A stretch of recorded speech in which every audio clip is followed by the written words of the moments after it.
but brandishing dogma with a non-starter. Maybe a different subject would be more cooperative. There were other males, Zora called them men, scarfing lichen or slowing about as though they belonged to a patch of mist rather than a place, and fog-gray females, women, haunting the periphery of the scene world. Young clung to the floppy wings on their backs as their four tentacles flicked about in conversation. You'll have less luck with the others. She let a four-tentacle go slack like a burdensome limb she hadn't found the time to amputate. The translation smote the upper left of Pius's vision. Disobedient other? In imitation, he let his shoulder drop, and the whole left side of his Thulu suit sagged. Pius avoided keeling over into the spongy marsh only by windmilling to the other side. His suit would have formed the gesture if he had just spoken the word into his mouthpiece. Light danced in Zora's eyes, but she suppressed her mirth. The Thulu let up feeding. His four tentacles squiggled. Derisive amusement, Pius's visor flared. "Why does this one talk?" said Pius, unsure how his suit would react. He resisted the urge to make air quotes. He's just true to his name." "His name?" "Snarky." Snarky made the disobedient other gesture. Pius's headset flashed, "Oh, the alien is back." Snarky's four tentacles mimed a hug, and Pius read the translation, "And she brought a friend." Zora nudged Pius. How are you?" Pius said into his mouthpiece. His suit gestured accordingly. The feed glowing on the lower right of his visor said the accusatory gesture for you meant literally other me. "And it is nothing interesting to say," Snarky gestured, as self-important as a 4-year-old. He only stood as high as Pius's waist. "You really don't think I'm a person?" said Pius. "Of course I believe I'm a person." Snarky's four tentacles rung in dizzying, self-referential circles. Did the untranslatability of you confuse him? "That's not what I meant." "I know what you meant. I've been through this with her. In the end, we agreed to disagree. She, sage alien that she is, believes there's a shadowy world of squishy objects behind the mist. I say it's impossible." "Behind the mist? Where else would it be?" Pius was taken aback by Snarky's candor. "What am I, then?" "Just another alien, I imagine. Proof that I'm exceptionally clever or delusional. Maybe I'm just bored." On second thought, Pius remembered Zora saying that the Thulus only believe in their own minds. To them, there were no bodies, no other Thulus. There's no lichen to eat, no mist. There are only thoughts of bodies, thoughts of other minds, mist thoughts, lichen thoughts. She had lectured him on brain science. You don't believe that hemispheres of your brain are two different people just because they communicate in order to render and interpret the world. To Thulus, that's what talk is like. Scant recognition on his part. She tried again. "If you saw your brain, you'd know that the gray matter was you, but it wouldn't feel like you, right? That's how a Thulu thinks about other Thulus. He knows they're all him, even though it doesn't feel that way." What Pius knew was that he wasn't a brain, but a soul fashioned by his creator. Zora only knew a universe in flux, constantly prototyping, not a universe vibrant and ushering, a godless materiality. I think I'll stop there. Okay. So this story is all about communication and how one can explain complex topics like God or self without a common language. Did that idea come to you from your work as a computer programmer? As a programmer, it's hard to say. I don't think that was the major kind of impetus for this, really. It's actually funny because by the time I had kind of, focused on kind of religion and academia, kind of programming was like something I wanted to be done with entirely. I actually wouldn't have finished my degree probably if I hadn't done most of it the first 2 years of my undergrad. But I mean, really, it actually kind of the original impetus here was I actually had a professor when I was doing my master's mentioned that in the Sri Lankan translation of the Gospel of John, which is actually what this gets into later, it begins, that in the beginning was the Dharma person, and I had a lot of background in South Asia by then. I knew that Dharma means many things. It's a ritual action. It's a mental or physical event. It's ethics, religion, righteousness. Kind of the transcendent truth of Buddhism. It's space that allows for motion. It's lots of things, and that's kind of how it's stretched into this notion of a word that means everything, which became the title. Okay. So I'm going to ask FJ to read next, and then we'll ask FJ some questions, and then we'll open up and we can talk to both authors again. So FJ, please read to us from your delightful story, A Prize in Every Box. All right.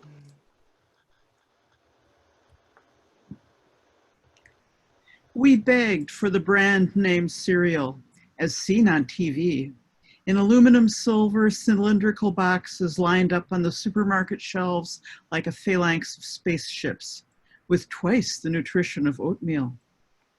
Hints about the prizes appeared in commercials, wind-up robots, tiny books, toy store gift certificates, even the keys to a mansion, and other special prizes. We tried to include cereal as a basic food group at breakfast, lunch, dinner, and snack time. When the last speck slid from a box, we would immediately rip open the next and root through its oddly slithering flakes, translucent as shed snakeskin. In less than a week, 3 boxes had somehow toppled from the top of the fridge to spill on the floor, and Lucy had to throw up right after breakfast twice until our mother issued an ultimatum. The only reason our mother kept buying it at first was that most of the prizes were coupons for 50% off another box of cereal. The nutritional information on the side of the boxes was phrased in an unusually convincing manner, however.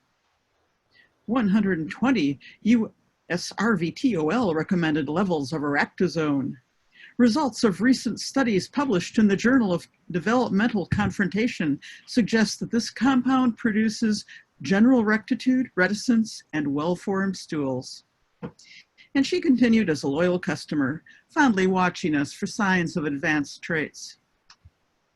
She took little interest in the prizes, only saying, "If those keys turn up, you let me know right away, here?" But we didn't think she really believed they existed. We believed in all of it. We were the faithful, the elect. Inside the margins of summer, imagined destinies filled each day with fantastic colors. The first interesting prize was from the 5th box. The first 4 had enclosed coupons for more cereal. A small book with a velvety green cover.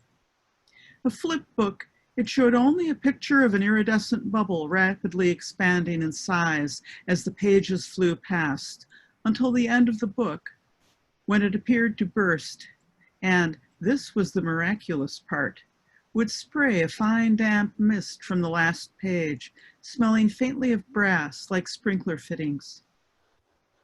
We kept it a secret until Thomp couldn't bear it another second and tried to tell our mother, but she was busy with something under the sink and said if it wasn't the mansion keys, she would leave it to us. We riffled through it over and over until the binding finally snapped and the pages fell out in stained, dripping wads. Subsequently, for several placid weeks, the toys were exactly what we expected. We got an X-ray stereoscopic viewer that allowed us to look at each other's skeletons. Thomp's right thigh bone had an interesting bluish glow toward the top end. Mrs. Tagliello next door's draconian corsets and the plumbing inside the walls. Other toys were an unbreakable egg that shimmied and wiggled like a Mexican jumping bean and screamed unpleasant-sounding gibberish in a voice so high-pitched that only Tomp and Russet, our English setter, could hear it. And a framed hologram of a winter landscape where the drifts occasionally moved as we watched. All good things must come to an end. My father would say that when it was time to go home from the beach or a picnic. The viewer images faded and went black. The egg became silent and finally disappeared. We were afraid that Russet might have swallowed it, but in any case, we never saw it again. The framed picture gradually filled completely with snow and stayed permanently white. It was only 3 weeks before school started again. We were arguing about falling back on our ordinary summer games, tearing around in the woods with Russet, catching uncatchable squirrels, and Lucy's determined variations of extreme soccer. Thomp occasionally complained that his leg hurt if he ran for more than a few minutes. And then the latest cereal box produced an object that was not interesting at first. It looked like a TV remote, but with no instructions and no indication of the appliance it was intended to accompany. It had a little screen and a grid of 4 buttons labeled zoning coordination with the little dots above the second O that made it look like an alien language. The buttons said intensity, which we figured was for volume, reconfigure, enhance, and delete. The English labels were crudely stuck on below lines of symbols that looked like the swirly decorations at the end of each story in an old book of fairy tales we'd gotten from the library. All the other buttons were yellow, but delete was blue. There were hollow indentations on the underside, which didn't correspond to our fingers, but gave a reasonably secure grip, and the device tapered to a point with a knob on the end, sort of like a squat antenna. We wondered what it was supposed to control. There were no directions on its glistening black case, whose surface gave an impression of endless depth beneath its reflective film. Finally, Lucy tried pointing it at the television while Restless Hearts was on and cautiously pushed enhance. The episode was kind of gross. The woman who convinced the guy who was married to the lady in a coma that he was the father of the baby she pretended was hers suddenly started to stick out of her clothes a lot more, and the guy kissed her and fell on top of her, and then several other people came in and started taking each other's clothes off and fighting at the same time, and then a couple of dogs joined them, and Russet, who had gotten really excited when the fight started, began barking really loudly and wouldn't stop. Mother shouted, "David, what are the kids doing to that dog?" And we could hear her hurrying toward the living room. I whispered, "Oh, crap," and Tom's eyes got big. Lucy tried pushing the button again over and over, and the people started moving so fast we couldn't tell what they were doing. The screen on the remote, or whatever it was, displayed a line of the twisting script, then a giant flashing question mark in blue. As Mother pushed the living room door open, Lucy scrunched up her eyes and stabbed at the blue delete button. On the television, everyone sprang apart, panting, and began refastening their clothes. The dogs slunk out of camera range, and Russet sat down with a sigh. Of course, we couldn't resist trying it again, this time at a safe distance from the house. We went through the McDonough's woods and out to the edge of the soybean field and debated which button to try first and on what. We tried reconfigure on a small pebble and nothing happened, which was a relief and a letdown at the same time. And then we tried intensity. "Oh, it's a jewel!" Lucy almost shrieked. It had melted for an instant, then resolidified as a translucent spindle, like a dirty icicle faintly tinged with pink. "Wow," Tom breathed. It was something, all right. I think Lucy still has it. We used intensity on a leaf, but that didn't work so well.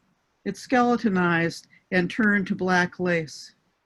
It was pretty, but still we were dismayed. It disintegrated to black powder when Lucy touched it. We tried enhanced on a toad, which hopped about 5 feet in one smooth leap, gliding over the tall grass. Before it disappeared, we noticed its stomach was bright green, but we weren't sure whether or not it had been that way before. Then we enhanced one of those yellow cabbage butterflies. At first we thought it hadn't changed either, but up close it had tiny glittering patterns on the wings, sort of like Mother's holiday dinner tablecloth, where it looked all white but you could see flowers and leaves in the cloth when the light hit it a certain way. We tried reconfigure on another butterfly hovering near the ground on its tattered wings, and the edges formed again, good as new. Both butterflies circled above our heads for the rest of the afternoon. What do you think Enhance would do to Russet? Lucy said. She's getting kind of old, and she has those bald places from chewing on herself. Maybe it would make her coat nicer. But what if it melts her? Tomp was almost crying. When we did delete on the TV, it undid it. Let's try it on a little animal and see if we can undo it, I said. We finally decided to try a squirrel. The enhanced squirrel had curlier fur and seemed redder when the light caught it a certain way, and sure enough, delete changed it back to what it had been before. Tomp finally said doubtfully, well, if we can undo it, and I pointed the device at Russet and pushed Enhance. Her coat did look better and redder, with a pattern of roundish spots where the hair caught the light differently. Okay. Off there. Good teaser there. So I know that you are an animal lover. I'm wondering, did this come to you from the desire to bring back a long lost animal or to heal an ill animal?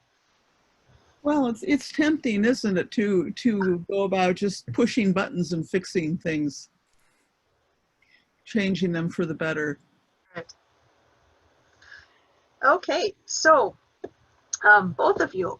So where do you find your inspiration for your stories? I know it's kind of a broad question. So. Well, definitely Cracker Jacks for that story. and prizes the Cabot cereal boxes too. I think everybody grew up with differences of opinion about whether you got to root through the box for the prize as soon as it was opened, or whether you had to wait until you got to the end of the box, and whether it belonged to the person whose cereal bowl it fell out in, or whether it should be shared by all. Andy, how about some inspiration? Well, now most of my ideas come from reading books, really, and just like, I read a book on synthetic biology, so let's write a story about mirror proteins and you know how humans would function with those instead of the ones we have. But I mean, oftentimes what that actually kind of evolves into, and certainly this story kind of came out of that way of thinking. It's just, so here are lots of ideas, you know, H.P. Lovecraft and Bible translation and you know, tentacled aliens and you know, and you know, put them into a big pot and stir and kind of see what comes out. And most of my stories end up being some variation on that, you know, with different levels of success. Sometimes it ends up being a little more Frankenstein-y. So. All right. So kind of along those lines, what is your writing process like? Are you really disciplined and you write every day? You got to like 500 words a day? Are you writing on your computer or on pieces of scratch paper? FJ, do you want to answer first? I'm not disciplined at all. I write on the computer directly a lot, but I have a notebook that I write in that I take places where I can't take my computer. And there are lots of little scrap papers all over the place with little bits of writing on them that I intend to eventually incorporate into something. All right. How about you, Andy? I'm like, I guess, medium disciplined. I mean, I am writing pretty much every day, although I haven't really managed to commit to a word count. There was a time when I didn't have a full-time job, that I was doing 2,000 words a day. But now it's mostly, you know, I wake up, normally I slack off for half an hour, then I get to writing, and I write either until it's not working anymore or I need to start my day. So, and how many words I make, you know, it depends. Sometimes it's 3,000, sometimes it's negative. Delete. Yeah. So Are you inspired by other genres outside of science fiction, fantasy, as a reader and a writer? Anything that you're a fan of? FJ, do you want to answer that one first again? Well, there's so many books that I read, and it's mostly books. Because there's not that much to do lately, my husband and I have occasionally been watching TV shows, but a lot of them aren't good. Some of them are. The Expanse, The Magicians, of course, Game of Thrones was just, completely immersive long before the pandemic happened. But I expected to have more time to catch up on reading. It's not happening, and that's a big disappointment. Yeah, it looks like you have a few books to choose from behind you there.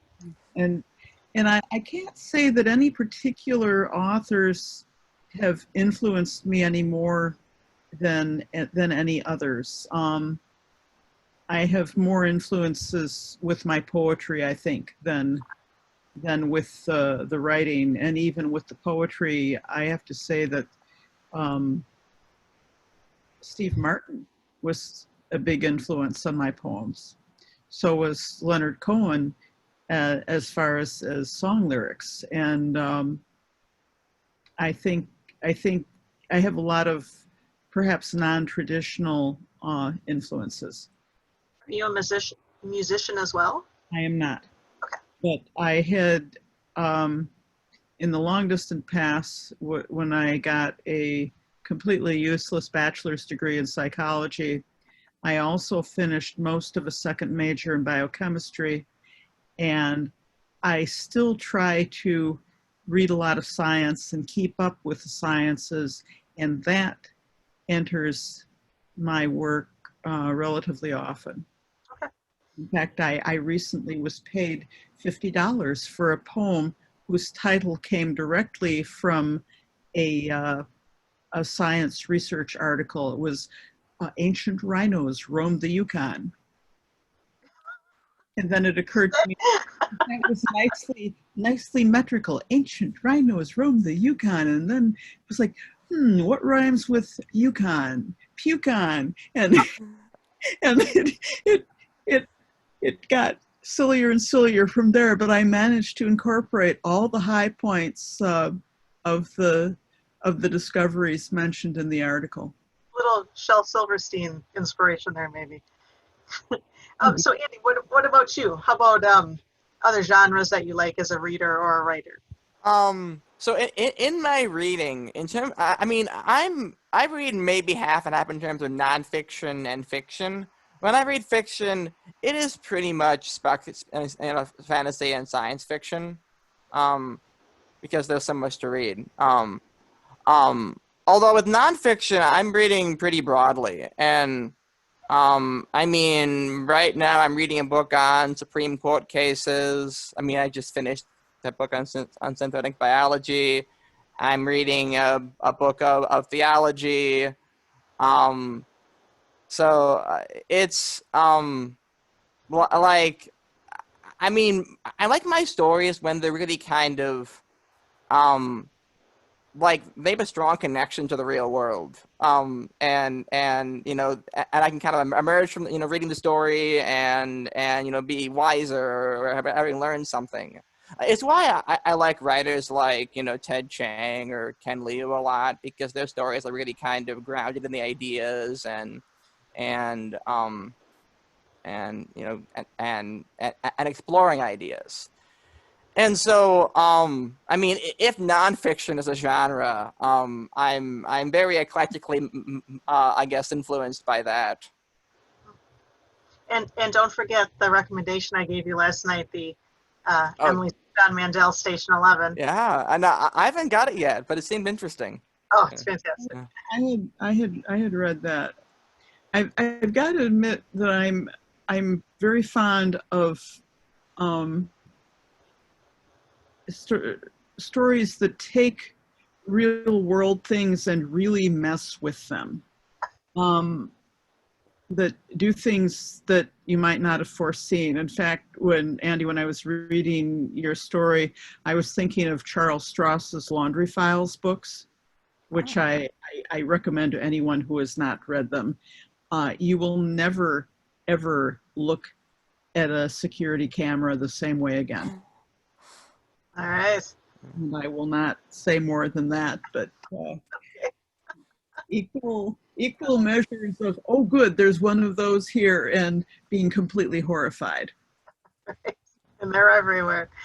Yes. So, FJ, do you have any current projects right now that you're working on? Writing projects, I should limit it to. Well, yeah, I'm not making much progress. I've accumulated 5 unfinished novels, which I should be working on. I had a number of poetry chapbooks published, a couple of which have won awards, but I don't have any full-length books, and I recently tried to divide all my poems into genres to put together full-length collections. And then I realized that if I made science fiction, fantasy, and horror separate categories, there were still way, way too many, and I'd written far more horror than I realized. So now there's a 4th category, funny horror, and I'm trying to divide each of those piles of poems further into about 3 books each, because they're still way too long. Okay. So you've got a lot of work. I have Work to work at. Yeah. That's my big project, is putting out some full-length books of poems. Okay. Andy, do you have anything you're currently working on? Yeah, I'm working on a few different things. Having trouble finishing many things right now, but that's a common problem. I mean, what I'm closest to being done with, although it's been a struggle, is the story about time-traveling Buddhist monks, because in a Buddhist worldview, add time travel to that, and it can, it's a helpful device in terms of, the Buddhist goal of enlightenment. That's been what I'm just trying to get across the finish line on. I have some other projects that are in different lesser stages of completion. One about another time travel story, about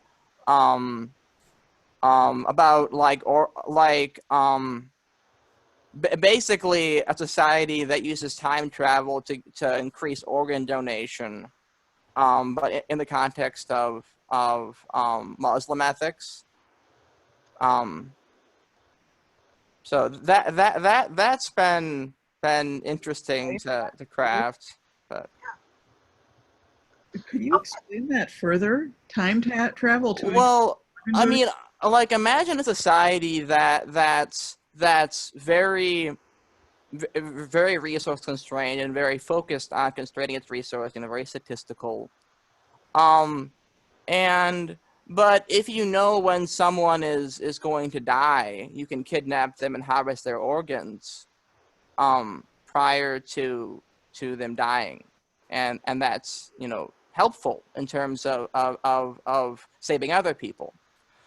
There's actually a really I think Harris. So I'm terrible at names. I love when I get at least the last name, and I think his last name was Harris. He wrote this great paper called The Survival Lottery, and it tries to argue that at least potentially it's ethical and maybe even morally required of us to have a lottery where we would randomly select a person, harvest at least in a situation when there are 2 more people that need vital organs to live. We could randomly select a number, and that number corresponds to a healthy person. We harvest that person to organs in order to save other people. And I mean, the upswing of this, of course, is that you get more people living and living longer lives. The downside is that it seems utterly atrocious. it's it's hard to say precisely why it's atrocious, but you can't avoid that inclination, of course. Well, it's definitely a Shirley Jackson type lottery. Oh yeah, it is. It has a little more of a.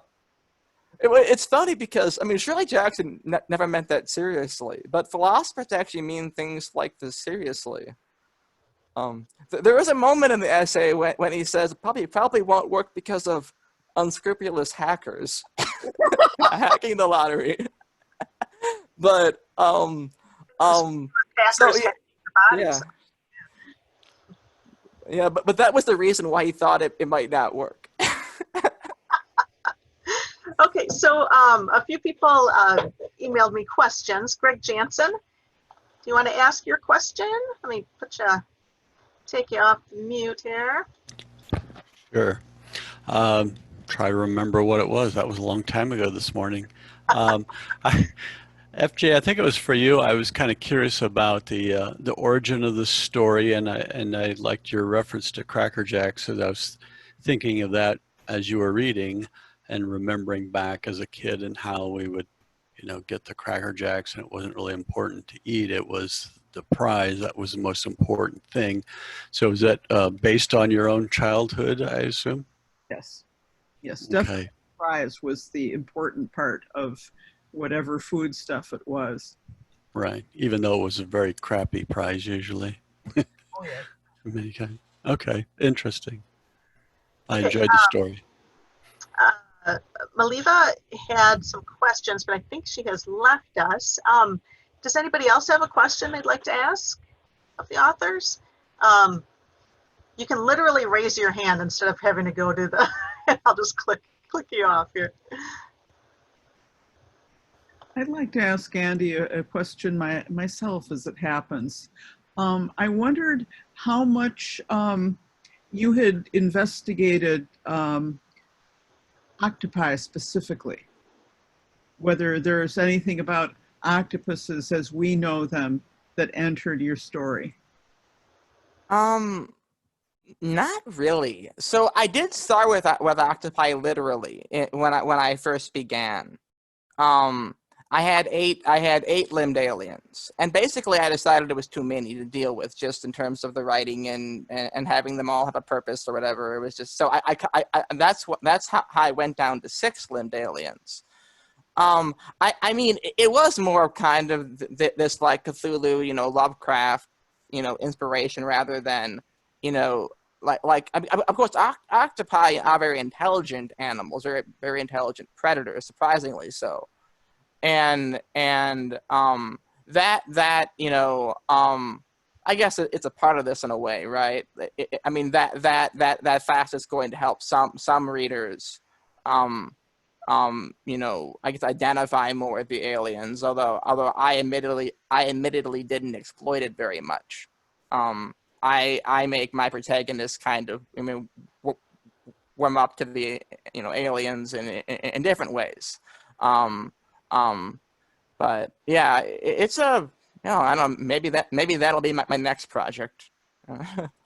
Yeah, I wonder because octopi, octopuses, whichever you prefer, are apparently a good deal more intelligent than people initially realized, almost perhaps to the point of sentience, certainly to the point where, I now feel guilty about eating them.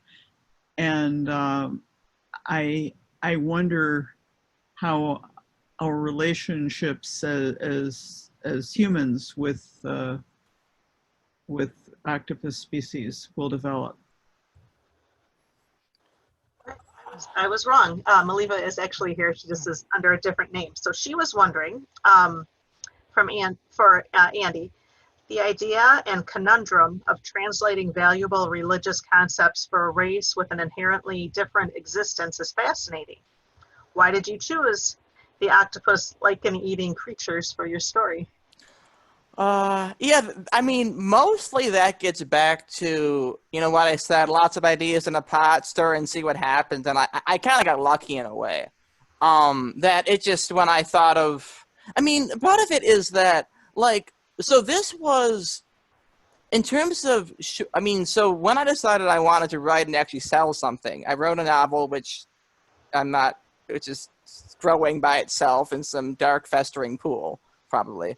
And then I wrote this story. So this was the first kind of short fiction I wrote with the intent to publish. And at the time, I kind of had this thought that H.P. Lovecraft was cool, although I wasn't like super learned in it. And so I kind of added that. And that was maybe the first reason why I decided, octopus creatures. And it kind of morphed into this like, well, let's have them talk with their limbs thing. And then I added on, oh, well, they're you might say, subjective idealists, that they only believe in their own minds and their own ideas. And that really was probably where it first got really interesting, I think, for me, because it kind of increased, the otherness here. You have these aliens that are so separate that they don't even believe in the people that are contacting them. And it has a certain like, because later on I get into the otherness of God, and that's kind of what helps my protagonist grow. And there is this correspondence between the problem. I mean, in philosophy, there's a problem of other minds, and you kind of referenced it with the octopuses. So how do I know anyone else has a mind at all, even other people, let alone octopuses?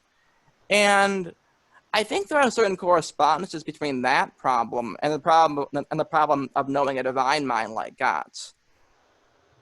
Okay. So Maliba was wondering for FJ. Okay, so we've talked about this a little bit, but did you have a favorite or most memorable prize from a cereal box when you were a kid? Sadly, I believe it was a slingshot. Okay. Which I'm now somewhat horrified by, but at the time it seemed like a way cool thing. Well, they used to let us play with lawn darts too, so a little tougher back in the old days.